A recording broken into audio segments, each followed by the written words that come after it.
एक खुशहाल राज्य में एक राजा और रानी रहा करते थे। सारी खुशियां होने के बावजूद भी वे दुखी थे, क्योंकि विवाह को बरसों बीत जाने के बाद भी उनकी कोई संतान नहीं थी। वे हर समय भगवान से प्रार्थना करते थे कि उन्हें संतान प्राप्ति हो जाए।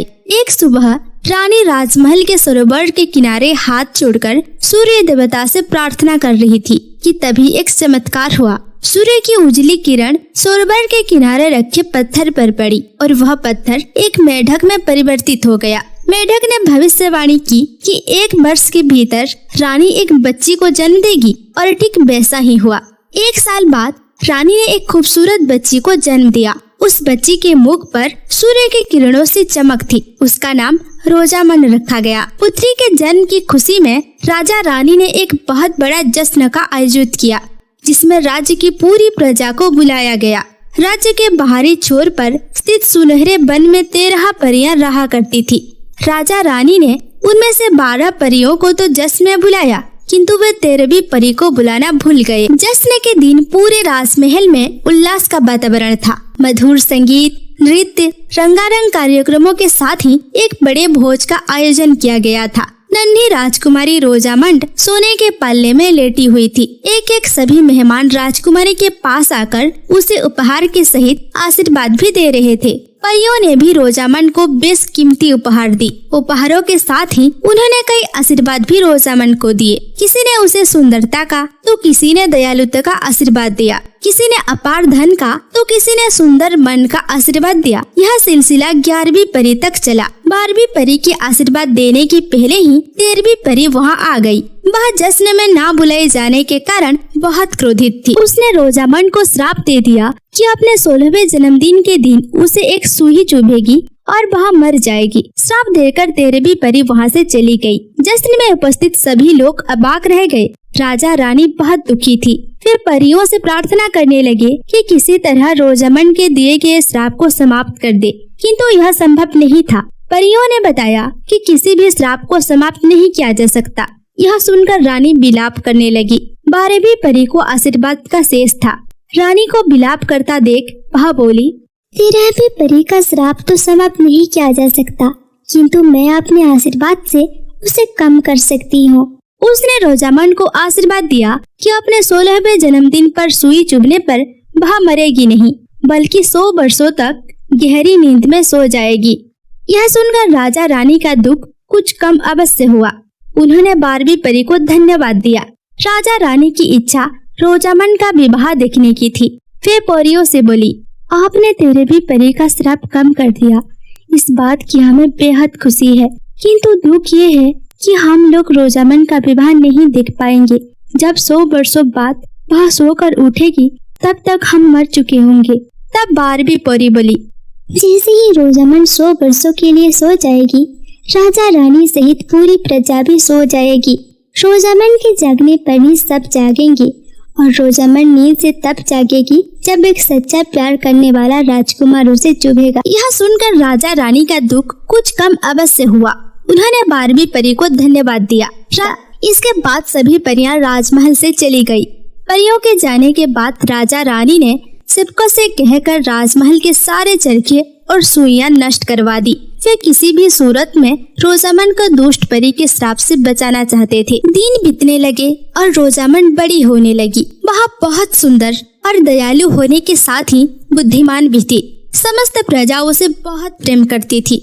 आखिरकार रोजामंड का 16वां जन्मदिन आ ही गया। राजा रानी ने इस अवसर को धूमधाम से मनाने के लिए शाम को एक बड़े जश्न और भोज का आयोजन किया था, किंतु वे चिंतित भी थे। उन्हें दुष्ट परी के श्राप के सच हो जाने की आशंका ने घेर रखा था, किंतु पूरा दिन बीत जाने के बाद भी कुछ नहीं हुआ। शाम को एक सेवक रानी के पिता का पत्र लेकर आया, जिसमें लिखा था कि रानी के पिता की तबीयत बहुत खराब है। राजा रानी तुरंत रानी के पिता से मिलने निकल पड़े। राजमहल से जाने के पहले उन्होंने अपनी विश्वास पात्र दासी डायना से हिदायत दी कि वह रोजामंड का ख्याल रखे और उसे राजमहल से बाहर जाने ना दे। डायना ने भी उसे आश्वासन दिया कि वह रोजामंड को कुछ नहीं होने देगी। राजा रानी के जाने के बाद डायना साय की तरह रोजामंड के साथ रही, लेकिन जब वह भोजन बनाने में व्यस्त हुई तो रोजामंड छुपकर बगीचे में आ गई और वहाँ पक्षियों के साथ खेलने लगी। खेलते खेलते उसे एक फूल पर बैठी सुनहरी तितली पर नजर आई। उसे पकड़ने जैसे ही रोजामंड ने हाथ बढ़ाया, वह उड़ गई। रोजामंड उसके पीछे भागने लगी। उड़ते उड़ते तितली एक मीनार के सामने पहुंच गई। वह एक पुरानी मीनार थी और बहुत ऊंची थी। रोजामंड ने मीनार के सामने पहुंचने पर तितली मीनार के भीतर चली गई। रोजामंड भी तितली के पीछे मीनार में चली गई। मीनार में गोलाकार सीढ़ियां बनी हुई थी। रोजामंड तितली के पीछे जाते हुए सीढ़ियां चढ़ने लगी। तितली उड़ते उड़ते मीनार के सबसे ऊपरी मंजिल पर पहुंच गई और उसके पीछे रोजामंड भी। मीनार के उस हिस्से पर एक छोटा सा कमरा था। तितली के पीछे रोजामंड उस कमरे में चली गई। वहाँ एक बूढ़ी औरत चरखा चला रही थी। रोजामंड ने कभी चरखा नहीं देखा था। वह आश्चर्य से उसे देखने लगी। बूढ़ी औरत ने जब सिर उठाकर रोजामंड को देखा तो रोजामंड ने पूछा, आप ये क्या कर रही हैं? तब बूढ़ी औरत ने उत्तर दिया, मैं इस चरखे से सूत काट रही हूँ। क्या तुम भी सूत काटना चाहोगी? रोजामंड ने कभी चरखा नहीं देखा था, इसीलिए उसका मन सूत काटने मचल उठा। वह चरखे के पास बैठ गई और चरखा चलाने लगी। बूढ़ी औरत उसे देखकर कुटिलता से मुस्कुराने लगी। वह बूढ़ी औरत और कोई नहीं बल्कि दुष्ट तेरहवीं परी था। रोजामंड चरखा चलाते हुए बहुत खुश थी, लेकिन अचानक ही एक नकीली सूजी उसके उंगली में घुसी आई और वह गिर पड़ी। गिरते साथ ही वह गहरी नींद में सो गई। दुष्ट तेरहवीं परी का श्राप पूरा हो चुका था। वह हंसते हुए वहाँ से चली गई। इधर राजा रानी जब वापस लौटे तो रोजामंड को महल में ना पाकर चिंतित हो उठे। डायना भी उन्हें कुछ बता नहीं पाई। राजा ने सैनिकों को रोजामंड को ढूंढने के लिए भेजा और वे स्वयं भी उसे ढूंढने लगे। पूरा महल तलाशा गया, किंतु रोजामंड नहीं मिली। खोजते खोजते सैनिकों के साथ राजा रानी मीनार में पहुँचे। वहाँ ऊपरी मंजिल के कमरे में उन्होंने रोजामंड को सोते हुए पाया।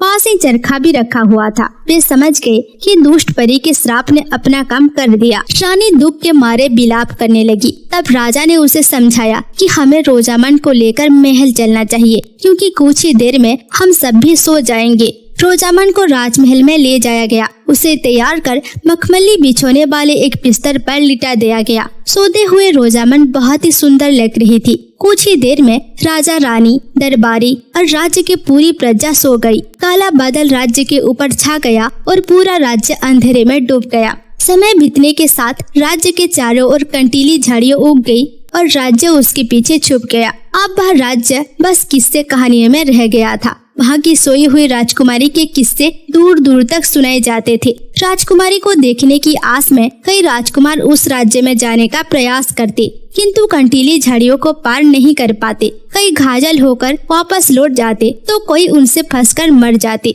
राजकुमारों की मौत की खबर फैलने के बाद सबने वहाँ जाना छोड़ दिया। ऐसे ही 100 वर्ष बीत गए। एक दिन इबान नामक राजकुमार ने सोई हुई राजकुमारी की कहानी सुनी। कहानी सुनकर वह उसे चाहने लगा। उसने तय किया कि वह उसे एक बार देखने अवश्य जाएगा और उसे नींद से जगाने का प्रयास भी करेगा। खतरों को देखते हुए सबने उसे वहां जाने से मना किया, किंतु वह नहीं माना और रोजामंड की खोज में निकल पड़ा। कई दिनों की लंबी यात्रा के बाद वह कंटीली झाड़ियों के पीछे छुपे उस राज्य के पास पहुंच गया जहां रोजामंड सोई हुई थी। जिस दिन पर वहां पहुंचा तब तक रोजामंड को सोए 100 वर्ष हो चुके थे। राजकुमार इबान ने कंटीली झाड़ियों को किसी तरह अपने तलवार से काटकर पार किया और राज्य में घुस गया। राज्य के अंदर जाने पर उसने देखा कि पूरी प्रजा सोई हुई है। वह राजमहल के पास पहुंचा तो दरबारों को भी सोता हुआ पाया। महल के अंदर प्रवेश कर वह राज दरबार में पहुंचा।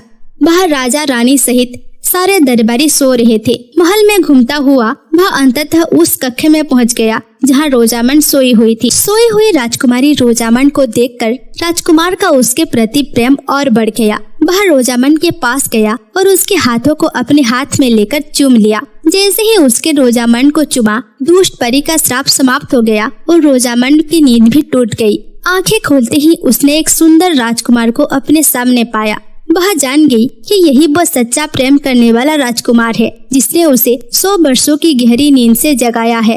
राजकुमार ने रोजामंड को बताया कि वह उससे प्रेम करता है और उससे विवाह करना चाहता है। रोजामंड ने उसका यह विवाह प्रस्ताव खुशी खुशी स्वीकार कर लिया। दोनों उस कमरे से बाहर निकलकर राज दरबार पहुँचे तो देखा कि राजा रानी और सभी दरबारी भी नींद से जाग चुके थे। सबने रोजामन और राजकुमार इबान का स्वागत किया। रोजामन ने राजा रानी को राजकुमार से मिलवाया। राजा रानी राजकुमार से मिलकर बहुत खुश हुए। राजकुमार ने उसने रोजामन का हाथ मांगा और राजा रानी ने खुशी खुशी रोजामन का हाथ राजकुमार इबान के हाथ में दे दिया।